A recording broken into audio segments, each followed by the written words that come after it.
Okay, good morning, good morning, good morning again, or good afternoon, or good evening, whatever time it is. This is Screencast 2 for the endocrine system. And Screencast 2 and 3 are going to be a couple of examples using the hormones that we just discussed.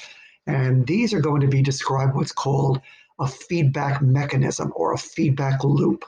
So what is a feedback loop? Let's go away from the smart borders for a second. A feedback loop is a body process commonly used to moderate or regulate your body, let's say your temperature or your sugar level. All right, there are two kinds of feedback mechanisms, positive and negative feedback.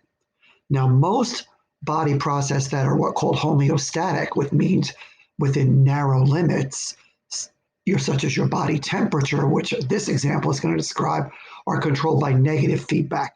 And these are more common within your body.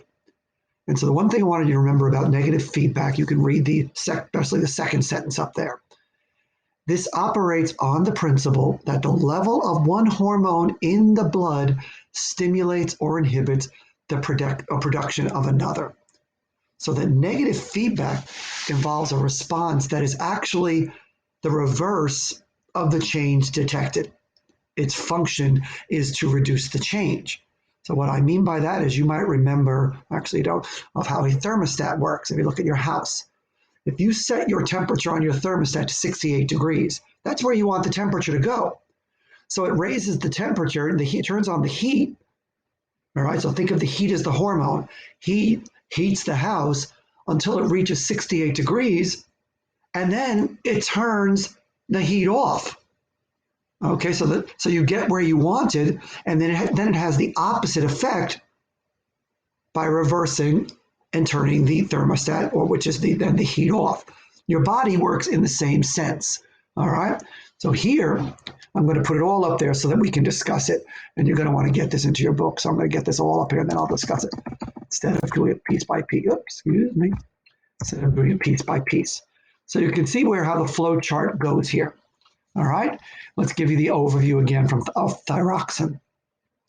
Thyroxine is a hormone that is produced by the thyroid gland, and that's in response to signals initially from the hypothalamus.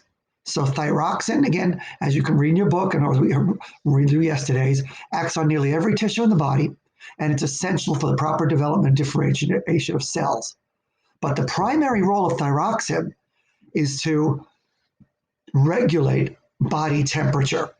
And that means increases metabolic rate, the amount of energy being used by the body. And that's the primary role of thyroxine. So I want you to understand thyroxine in the body, high levels of it, or increase metabolic rate or raise body temperature. So let's follow this along. So suppose it is hot outside. All right, so let's start on the left here. If it is hot outside, the hotter temperatures are hot anywhere. Hotter temperatures are going to cause the thyroxine to be inhibited. So what's going to happen here? It's going to cause the hypothalamus to inhibit thyroxine release by doing the following. The hypothalamus will act on the pituitary gland to slow down the production of TSH, which will slow down the thyroid gland from producing thyroxine. So you have to be able to read this diagram in two ways because it either stimulates I'm going to read it the other way. Now, if you are cold, thyroxine is going to stimulate the hypothalamus into sending a message to the pituitary gland, telling the pituitary gland to release TSH to tell the thyroid gland to release thyroxine. So the word inhibits here is for hotter temperature. So you got to be able to read the diagram in two ways. This diagram reads better for stimulates. All right, but you got to start at A. That's why we start at A. So colder temperatures, pituitary gland, release more TSH, thyroid gland, release more thyroxine. Hotter temperatures, hypothalamus, inhibit Pituitary gland, it tells pituitary gland to inhibit TSH.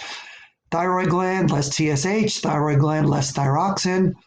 Bam, decreases metabolic rate. So hotter temperatures, less thyroxine. Colder temperatures, more thyroxine.